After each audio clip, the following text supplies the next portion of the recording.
உடன்படிக்கையின் தேவன் மோசேயோடு கூட சொன்னார், நீ இந்த கோலை பிடித்து கொண்டு போ, நான் கூட வருவேன், நீ எகிப்திலிருந்து என் ஜனங்களை விடுதலையாக்கி கொண்டு வருவீர்கள், இந்த மலையிலே எனக்கு ஆராதனை செய்வீர்கள், இது நான் சொல்லுகிறேன் என்று சொன்னார். கர்த்தர் அப்படியே செய்தார்.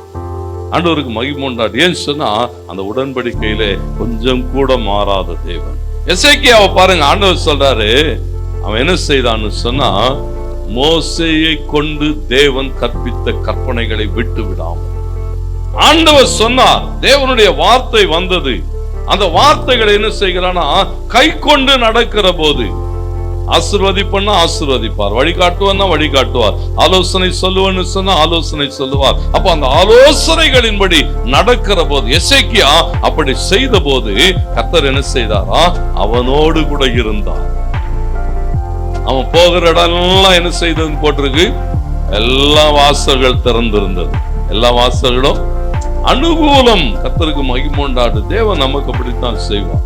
தேவன் சொல்லுகிற தேவனுடைய வார்த்தைகளை நீங்கள் சார்ந்து நடக்கிற போது ஆண்டவருக்கு மகிமை உண்டாடு. கோரேஸ் அப்படித்தான் கடந்து போனா, கர்த்தர் அவனோடு கூட இருந்தான்.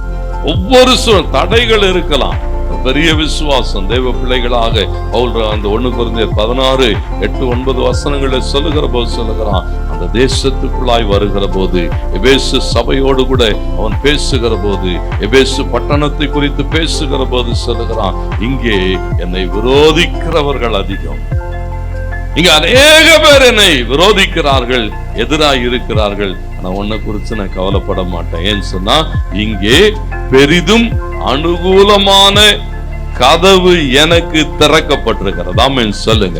அநேக எதிரிகள் இருக்கிறாங்களா, அநேகர் விரோதமா பேசுறாங்களா, சந்தோஷப்படுங்க, கர்த்தர் பெரிய கதவை நமக்கு திறந்து வைக்கிறார். அல்லேலூயா. அவன் சொல்லுகிறான், இங்கே விரோதிக்கிறவர்கள் அநேகர், எதிராய் பேசுகிறவர்கள் அநேகர், கர்த்தர் அவங்களுக்கு நடுவுல என்ன செய்தாரா, எனக்கு பெரிதும் அனுகூலமான கதவை திறந்து வைத்திருக்கிறார்.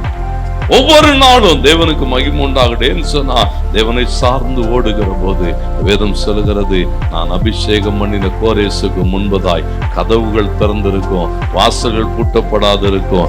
நான் அவனுக்காக என்ன செய்வேன், அவன் பட்சத்திலே நிற்பேன், அவனுக்கு முன்னாலே போவேன், அவனுக்கு தேவையான எல்லாவற்றையும் சந்திப்பேன். கர்த்தருக்கு மகிமை உண்டாட்டும். விசுவாசிங்கள், இந்த மாதம் முழுவதும் கர்த்தர் உங்களுக்கு முன்னாலே போவார். அடைக்கப்பட்டிருக்கிற வாசல்கள் திறக்கப்பட்டு போகும். மறைவிடத்தில் இருக்கிற புதையல்களும் பொக்கிஷங்களையும் கர்த்தர் கொண்டு வந்து நம் கையிலே கொடுப்பார். கர்த்தர் நம்மோடு கூட இருக்கிறபடினாலே போகிற இடமெல்லாம் அனுகூலமாகும், போகிற இடமெல்லாம் ஜெயம் உண்டாகும். கர்த்தர் பெரிய காரியங்களை செய்வார்.